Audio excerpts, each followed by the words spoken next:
So this is going to be a story time on how I found out that I had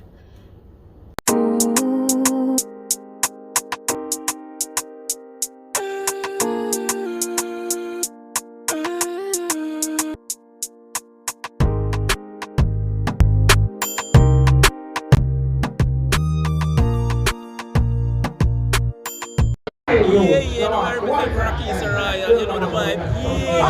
On the bus, you know. Yeah. Hey peeps, what's poppin'? Is your girl Raquel so royal?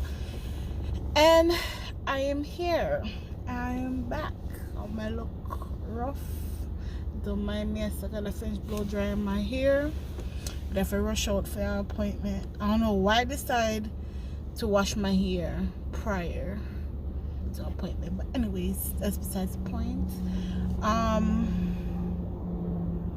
Today,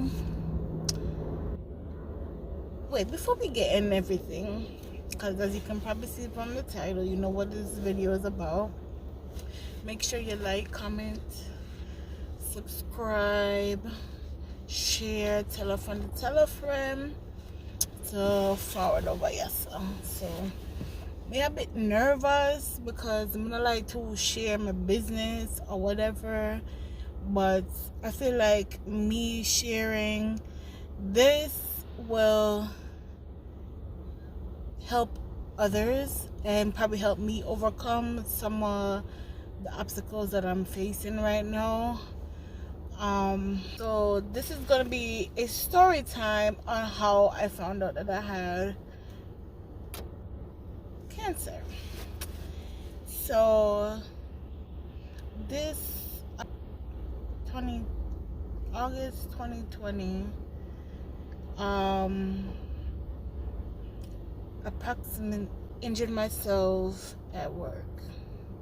I injured my right shoulder at work, with a patient. So I was going to physical therapy, and physical therapy wasn't working. They were like, okay, we need an MRI done because x-rays not showing anything. It's probably something deeper, whatever. So they did an MRI, and they called me, and the lady was like, oh, we need you to come in the office immediately. And I'm just like, I'm like, damn, did I fuck up? Like, when I tell you that the way home, like how I injured myself, the pain radiated right down to my arm. My hand was swollen for like a month. I couldn't even write with my right hand. I couldn't even hold a pen or a pencil. I couldn't even use my right hand to do nothing. Even to this day, it's still injured, and I'm still going through all the procedures or whatever, but it's hard for me to put on things on my right side. And then like I would feel sharp pains or spasms or whatever. So anyways, I was like, dang, I fuck up my arm bad because look at me, can't write and this and that. And then my call me and said, come in and immediately. I'm just like, oh shit, like, I mean, I fret because they called me while I was at work. So when they called me and told me that the place was close by to where I work, so I just went over there after work, and the lady hands me, I didn't even get into the office. Like, I mean, like, I wasn't in a room or anything. They were just saying to come to the front desk to pick up some paperwork and stuff. So I went to the front desk or whatever, and I was like, hi, I received a call to pick up some paperwork and my disc. And so happened is, right with the person that actually called me now was just like, she overheard that I was there. She's like, oh, Raquel, she's like, here's this paper and this disc. I want you to call your primary care doctor as soon as possible. If you don't have a primary care doctor, I can help you. I gave you the paper, and it has all the primary like I can look it up online for all the ones I follow under ECHN, which is Eastern Connecticut Health Network, for the area that I live in. You know what I'm saying? So I was like, right to the walk one. I was like, you know, I was so confused. She said, please do it as soon as possible. I'm like, okay, because she's not telling me anything. I'm just like, what? I'm just like, I'm nervous. So anyway, I called around and got a primary care doctor because I was transitioning from my old doctor to finding a new one, because I wanted everything to be under a specific hospital, because if I look a scratch dip on me, straight off a hospital me I go. Me not go no other hospital. Me not go Manchester. Me not go St. Francis, is if me not have no other choice. But Harvard Hospital is the main hospital that I go to, because everything is right there, like legit everything. You know? So and UConn did too far. So yeah, anyways, that's besides the point. So she was just like, so when I scheduled my initial appointment with the doctor, they were like, I was telling her that I did an MRI and they gave me this disc and they wanted me to see my primary care doctor, whatever.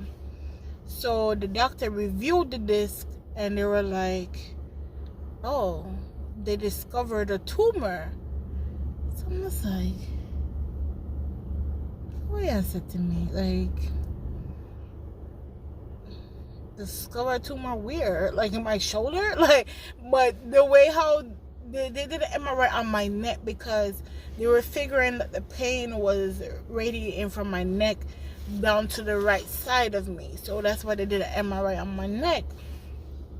So the doctor said, check my neck now, and she's like, oh yeah, your thyroid gland seems enlarged. Like, have you ever got tested for, thyroid issues or whatever? I'm like, no, like everybody, like as far as I've been going to doctors, like, probably, I want to say probably teenager ages, they're always like, oh, your neck is like a little bit fatty than normal, but maybe because of your weight, da.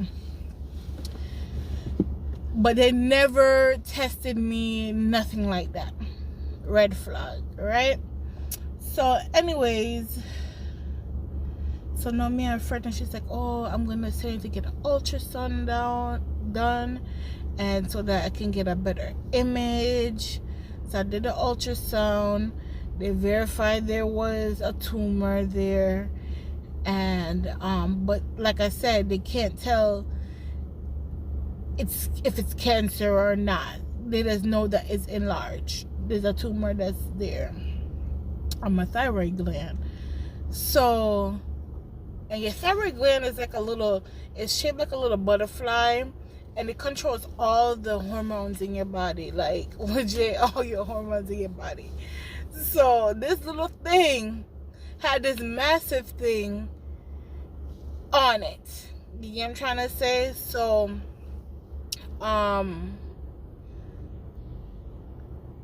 they sent me to go do a biopsy, and basically what they do, they just they prep the neck and they do another ultrasound on it, and they took a needle and basically draw the needle to get a sample of the area. And when I tell you that shit hurt so bad, like it hurted so bad, like it was like the most painful thing ever, because after that now everything started hurting more to me. Like I'm starting to realize, dang, my neck is fat. Like like it's bigger than normal. And then I was going back on pictures, like old pictures. I'm like, yo, my face, everything, this just looks swell. Like, and I was like, I changed my whole eating habits. I haven't ate red meat in like almost 3 years now. And I cut out certain things. Like, I'm eating good and I was working out, but I wasn't losing no weight. I'm just like, what? Like, this don't make no sense. So going back now, like I said, everything adds up now. But mind you, I'm doing all of this, still working, but on light duty because of my shoulder, right? So this is why I say I look at people differently now, because the amount of drama and like things that people were saying at work, mind you, at work, and rumors and all kind of stuff saying that I wasn't hurt and I wasn't this and I wasn't that and I'm making everything up and how I'm lying. Like, even people that were like so-called my friends were spreading lies about me and never even thought about checking on me or whatever, because the whole time I was going through something bigger than just the shoulder, you know what I'm saying? Just the shoulder and the arm, because everybody was looking at me like, oh, Raquel's at work not doing anything. Raquel's not this, Raquel's not that, she's faking, blah blah blah. I mean, I say, yo, I think I had went away because I had already had a trip. It was my friend. It was my friend Limelight's birthday trip, and that was already paid for and planned before I got injured. So when I went, that's when people had more things to say. The day as I got back, I had people walking up to me in the parking lot as I'm pulling in. Like, oh, I wanted to call you, but I didn't want to ruin your trip or whatever. They were like, oh, how people were talking, saying that, you know, how you're injured but you're on vacation and blah blah blah.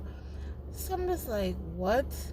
So like, she started telling me like who and saying what and what. But the girl was like, you know, I'm just like, I'm trying to explain to them, like, you've been had this plan out, you know what I'm saying? So it's not like, you know, whatever. So I was so upset. I went into that, you know, I was trying to keep it calm. Like, I was trying to keep it calm because I was working with them, you know what I'm saying? I was trying to keep it calm, and I said, you know what? I'm gonna say something. And I was like, what I have to do, what I think I said, like, whatever has concern of me doing with me is my business, not yours, not anybody else. How I feel, what I do is nobody's business but mine's, not yours. I could go off like I feel like everything was building up. Because mind you, me, I find out all of these things, you know what I'm saying? And I just called him. I was like, I need to go home. I can't stay. Because if I stay, there's going to be some bigger problems. Because that's how mad I was. Because I'm just like, how could somebody tell you how you feel? Like, how are you telling me how I should feel, how I feel, and what I'm feeling is fake? It was to the point where they had like meetings. They were trying to have meetings with everybody to kind of get everybody together. And mind you, I had nothing to do with the conversation, but my name was being brought up and saying, you know, people are faking injuries just to stay on light duty and this and that. And to hear who the information was coming from, yes, I didn't really expect any better, but that shit hurt me to the core, because now, fast forward,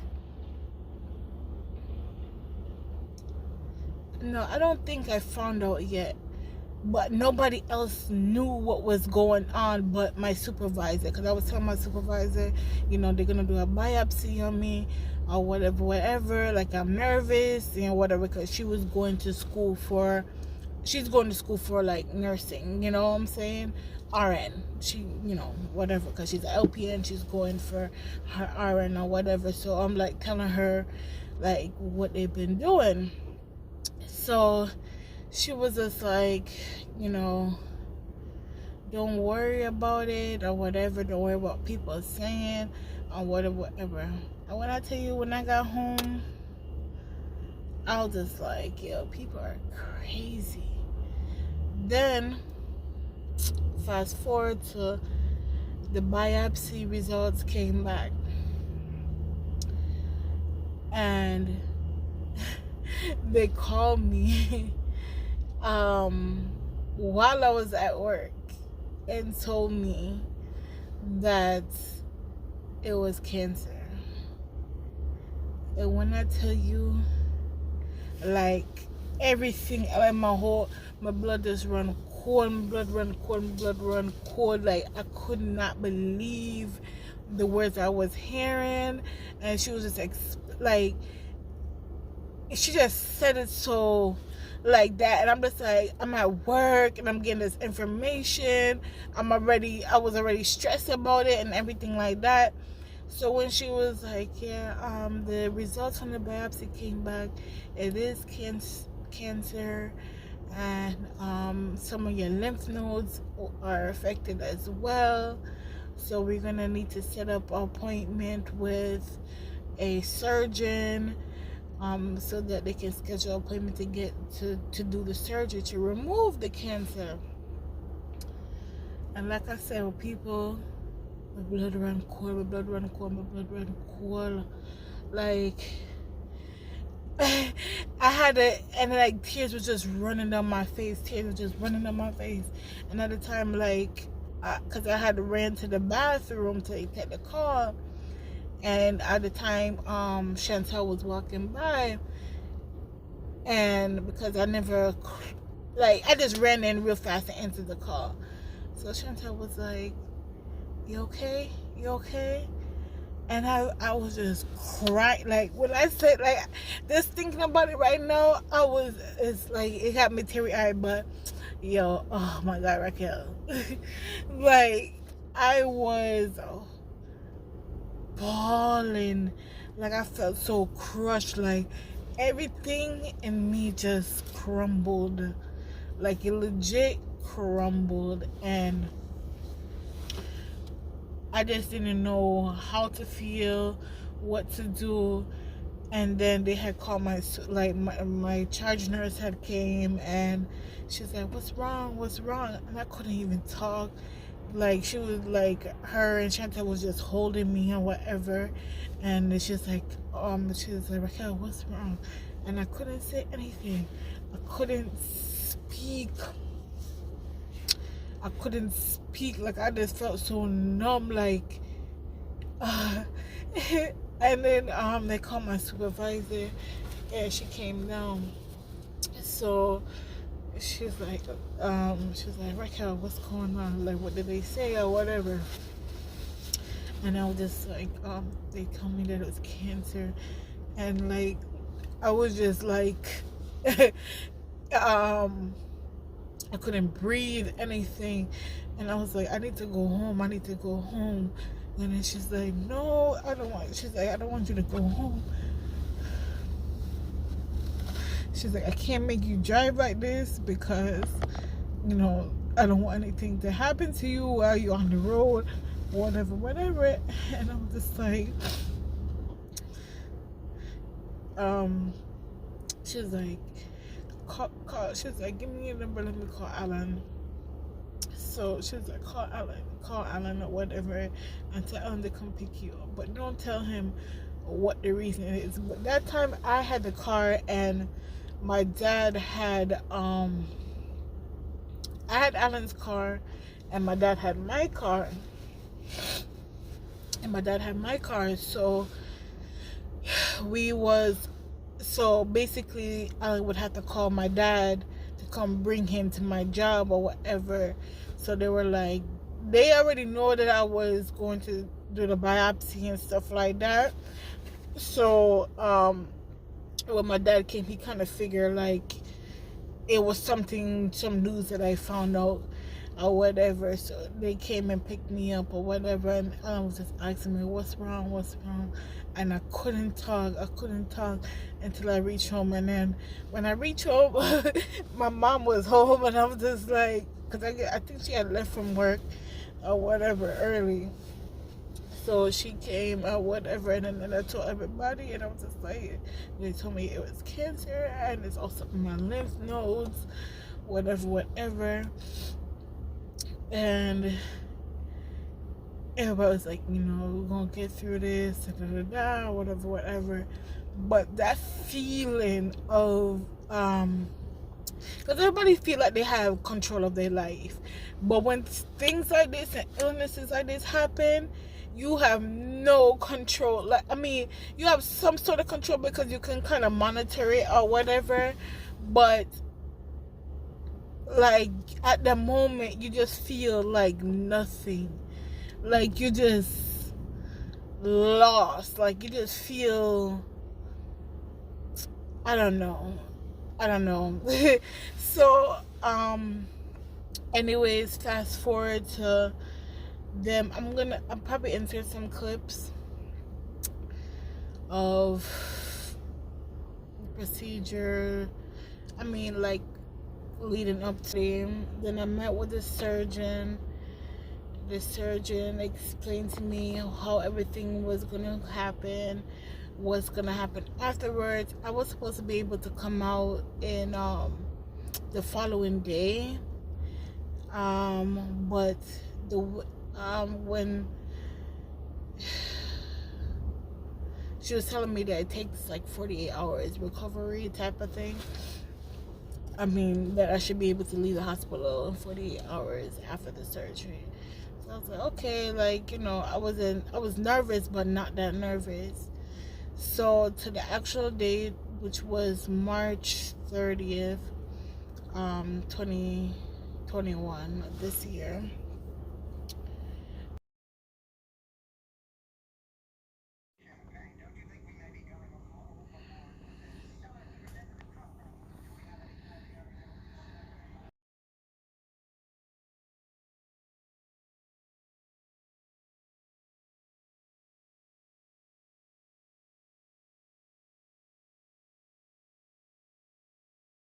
Yeah.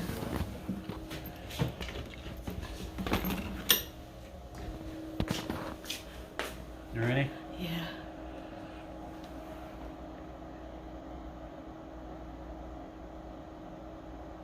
Okay, I see it. Yeah, that. So you see the right one moving and the left one, which is on the screen. The right is the left. Mm-hmm. Okay. They did the surgery, and I was so nervous, so nervous. I'm gonna go in there, and mind you, COVID. Families can't come to the hospital or what. I mean, they couldn't, like, my husband couldn't come with me up to the surgery room or anything like that, up to that point. And it was just a lot. Like, I just felt so alone. And in all of this, the midst of COVID and all of that, and having to do such big procedures like that, is the loneliness, like not having family to come and visit you or go up to your room, or what I'm saying, or escort you in. It's just so, it's a lot. So anyways, they gave me the anesthesia, they did blood draw, they hook up the IVs on me, and they gave me the anesthesia, like the doctor was just talking to me, and she was just, rubbing my head, and she said, Raquel, everything's gonna be fine. And and then she was just talking to me about my hair, because I had got my hair braided because I didn't want anything in my way, you know what I'm saying, when I come out from surgery. So she was talking to me, and the last thing I remember her saying is just like, your braids look so nice or whatever. And I was just, the whole time, like, tears was just running down my face, because I'm just like, suppose I don't wake up. Like, there's a lot of stories where people go for surgery and don't wake up, and I'm like, and then plus it's a surgery on my neck. I'm just like, suppose they hit a nerve or something like that. Like, suppose, I was just thinking, like, the worst things possible could have happened to me, like, and I was just there, like, tears was just flowing, and I'm just praying, and I'm just praying, and I'm just praying. Like, it was a lot. And then, mind you, this was in the morning time, so by the time I woke up again, it was pitch black outside. It was night. It was like 9 o'clock at night. I went in there for 7:30, and it was 9 o'clock at night. I'm just like, what the hell? And so the next morning, now when they come to me, the surgeon came to me, and she was like, Raquel, you did so good. There was so much. She's like, there was 2 fistfuls. All right, this is 1 fist. Imagine 2 fistfuls of cancer. And she was like, it was like this and like this, like whatever. And it was thyroid. They removed the thyroid completely, and some lymph nodes. I think she said, I believe it's 49 lymph nodes. I had told her previously, like, I would like a picture or something of what it looked like, but I guess because it took so long or whatever, she forgot about it. And I was in surgery for 9 hours. This procedure was supposed to be 3 hours tops, and ended up turning 9 hours. Then the 48 hours turnaround ended up being a whole week in the hospital, because I couldn't swallow. I couldn't talk. Like, I couldn't talk for months. I just got back my voice a couple months ago. That's why I haven't posted no vlogs or anything like that, because I couldn't talk. And when I talk, I sounded like this. This is how it sounded. I couldn't. They said that my vocal, I'm gonna post a video. I'm gonna put a video of it, of my vocal cords. Like, basically, your vocal cords look like this, right? The left side and the right side, and they touch whenever you talk. You're right. Only one side was going. When they touch, the vibration is like a vibration that causes your voice, like, the sounds of your voice. So one side was just moving, and the other side wasn't moving at all. Yeah.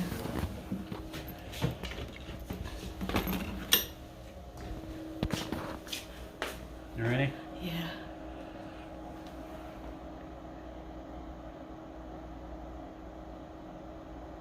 Okay, I see it. Yeah, that. So you see the right one moving and the left one, which is on the screen. The right is the left. Mm-hmm. Okay. So that was also having problems with my swallowing, my breathing. I was jacked up. Like, for months, I couldn't swallow. I couldn't eat certain things. Like, I had to take my medication and put in. Ugh. I felt like a resident. I couldn't even hold my head up afterward. It's a lot. It's a lot. you know, I just have to thank God, because if I never got injured from work, I would have never known the severity or anything that's going on right now. Stuff that I'm going through right now is hard. It's hard, and it's low-key depressing as fuck. But I just have to give thanks, because if I never get injured, I would have never found out. If I never take and so when I look back and I say, yo, look how all these people were saying all these things, because even before surgery and knowing that I had the cancer, but nobody knew but my supervisor, Chantel, and my lead nurse. Those are only 3 people that I knew at the time, and people were saying so much negative things about me, and it hurt me so bad, like to the point where I went home and cried, because nobody knew what was going on with me. Nobody thought to ask any questions, and then I was going through personal shit, like, you know, with family and friends or whatever, and I was like, the people that I thought would be there for me wasn't there for me, whether it was just an injury for the arm or to something so big, you know what I'm saying? So, you know, I'm just have to thank God, because if that never happened to me, I would have never known. It could have gone worse. I know currently, just to fast forward the story a little bit, currently now, when they did the MRI again, they saw a nodule on my lung, my upper lung. So they said once we figure out what's going on with it, get a thyroid eye or whatever, we move on to that. I've done radiation. I'll post a little clip of the radiation process or whatever. But I've done 1 round of radiation. I have to take a pill every day for the rest of my life for my hormones or whatever to be balanced. So that's the next thing, because they're more imbalanced than ever. Cycle is off. What else? Weight gain is like atrocious. Like I never thought I would be this way. I'm so cute, but you know, when you see yourself a certain way, I never thought that I would be this big, even though I'm always gonna be confident or whatever how I look. But and recently I had some back pain or whatever, so I went to the emergency room, and then they found out that I have a nodule in my lower lung. So, but based off my history in the past, when I first did the first MRI, it was at the top of my lung. So now they're gonna do a next one to get a full scan to see what's going on, if it's something that moved, that traveled, and I guess from there we'll see what's going on with that.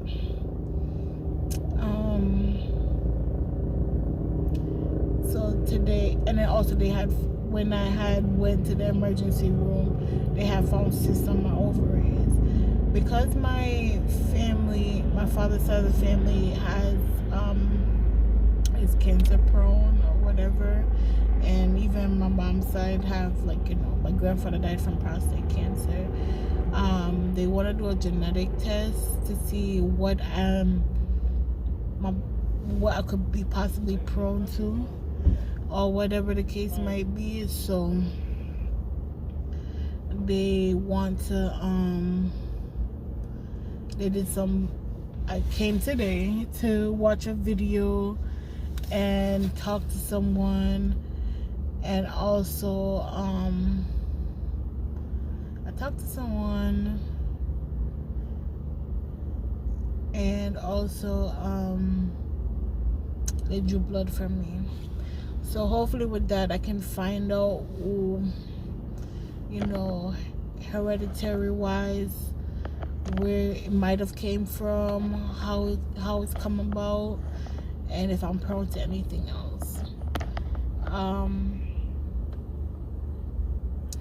It's a lot. It's a lot. I'm not gonna lie. Like, that's why I haven't been vlogging, because I haven't feeling motivated. And I know this video might be a little choppy. I might come back. I said I wasn't gonna edit it. I said I was gonna just be raw, uncut. But I think I might have to insert some things because I probably forgot it. Or I might have kind of rushed through certain areas where I could explain a little bit better. But yeah, I'm doing a genetic test, and I also wanted, once I get my results, I want to share them with my family, because I feel like in the Black community, worse than the Caribbean community, we don't share when we have any kind of illness. You get me? If you feel like a sickness, go drink some tea, boil some bush, all of them sitting there. You hear what I'm trying to say? Or they don't want to go to the doctor. They will feel pain and all kind of sitting there for months, and they don't go see the doctor. I don't want to be a part of that trend. I want to break the barrier of that type of trend. I don't like it. I don't like when people hide illnesses. I understand, like, I was hiding it at first, you know what I'm saying, but it's because I wanted to be comfortable at first so I can tell people. And so the fact that I got comfortable where I can tell people is amazing, because it puts other people aware too. And it's not for sympathy, it's just for them to know, like, hey, like, I've been through this, so I know that you will get through this. And I get through everything. Like, I felt like I put on a smile through everything. Every doctor's appointment I've been, every juke with me get, every pill with me take, yo, always a smile. Even in a pain, even when I just want to just hide and crawl in a shell, I'm just like, yo, that's how to thank God. I'm gonna say, yo, that's why I said I have to do this video, because there might be other people that's going through other illnesses and stuff like that that wants to see other people that's going through it, getting through it. You know what I'm saying? It's definitely not easy. I feel like I probably see every single doctor you could at this point. But most of all, I'm just thankful for life, yo. Like, but now, like I'm thankful for life, because it could be worse. You know what I'm saying? That's what I keep saying. Like, it could be worse. Like, I could not be here at all. If certain things never happened to me, I wouldn't be here. There's a lot of people. Even like, I lost 2 friends. Even though one was like through domestic violence, but another one was through health problems while she was pregnant, and they just turning 30 or about to turn 30. And I'm just like, bruh, I'm gonna make it one next year, yo. Like, I'm gonna make it a next year. And going through all yo, when I tell you, people, I've been through a rough year, like, rough. This is the roughest year ever for me. I've been through surgery, I've been through all kind of doctor's appointments under the sun. My car get damaged, husband in a hospital, car accident. People that I was friends with, no longer being friends with them, and losing close ones from COVID, and from from other illnesses, and like I said, from domestic violence. I lost about 4 important people in my life this year. And you know, I'm just going. I can't stop. And like I said, I gotta thank God, because it could have worse. Like, it could have been worse, you know. And I just wanted to share my story to kind of make myself feel better. Like, girl, you're doing it, you know, keep doing it. And I want to stop hiding from the camera also, because I've been hiding because I don't feel like myself anymore. Like, I just feel down, because no matter what, I felt like everything that's happened to me this year, as things start to look uphill, is bam. As things start to go back up, bam. As things start to go up again, bam, bam. Like, it's just like constant thing. And you know, I'm just have to continue to pray. And thank you for all the prayer warriors that knew what was going on. Other people that reached out to me, people that, you know, prayed with me, you know, all of that. And then I swear I should have known something was wrong with me, because below my money, so I was working 2 jobs. And at one point I said to Mama, I said, yo, man, I get tired. Like, I was running from one to go to the next, you know what I'm saying?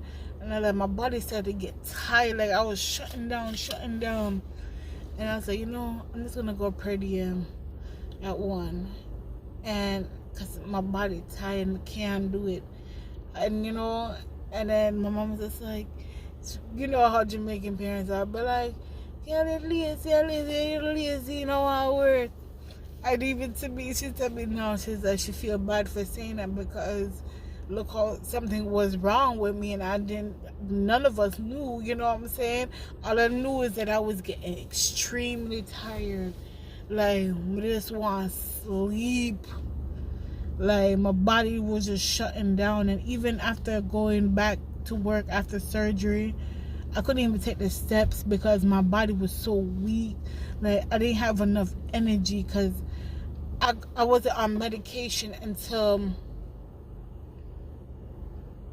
I want to say, I did the surgery in March. I didn't become on medication until like June. No, it might have been past June, because I still wasn't, because I went back to work in June. So I think I wasn't on medication again until August. So imagine those 2 months to me trying to wake up for 7 o'clock in the morning. And I couldn't even stay whole shifts. I couldn't. My neck was hurting, my everything. Like, you know, I don't know if you can see this car. I don't know how to zoom in, but it's been rough. But like I said, I'm thankful for life. I'm thankful for those who are in my life, and I'm gonna take this one day at a time and trusting in God. So thank you guys for watching. I know I missed a lot of parts. I might have to, like I said, insert some stuff, but yeah. Until next time. As long as me got